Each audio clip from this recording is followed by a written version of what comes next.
Meron na namang bagong batang higante na nagpapakitang gilas ngayon sa isang sikat na liga dito sa Pilipinas at makikitaan na ito ng pagiging dominante sa ilalim dahil sa sobrang lakas niya. Kaya siguradong makakatulong siya sa ating batang gilas. Ang batang tinutukoy ko mga boss ay nagngangalang Jedrick Solomon. Ang batang ito mga boss ay senior high school student pa lang kaya marami pa siyang oras para mas lalo pa siyang lumakas sa paglalaro. Si Jedrick mga boss ikasalukuyang may edad na 18 years old at may tangkad na 6'8". Ngunit meron siyang projected height na 7-footer. Naglalaro nga ang batang ito sa NU Nazareth Bullpups at siya ay may posisyong sentro.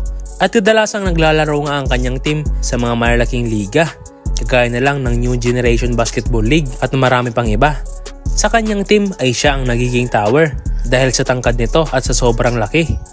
At kung pag-uusapan naman natin ang kanyang skills ay meron siyang maayos na shooting skills, maaasahan siya sa rebound, maganda rin ang kanyang footwork at mararamdaman mo talaga ang kanyang presensya sa ilalim dahil sa lakas niya at laki.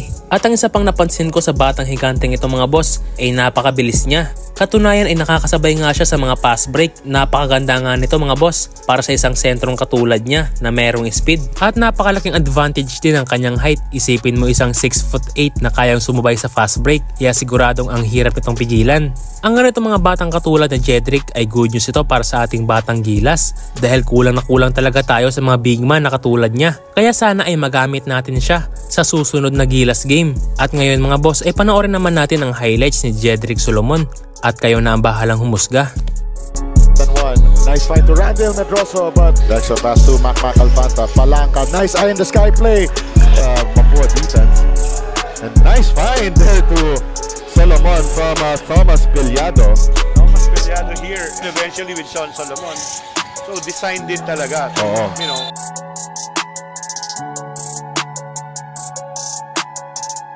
Key player for NU finds Piliado.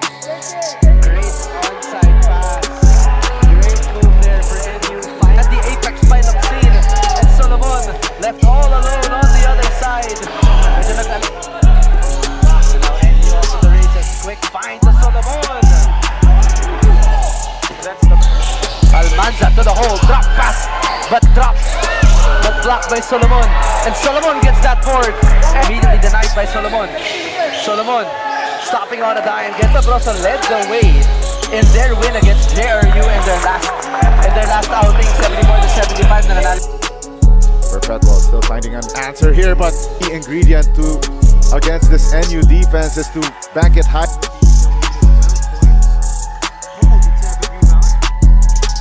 I will confirm that information when available.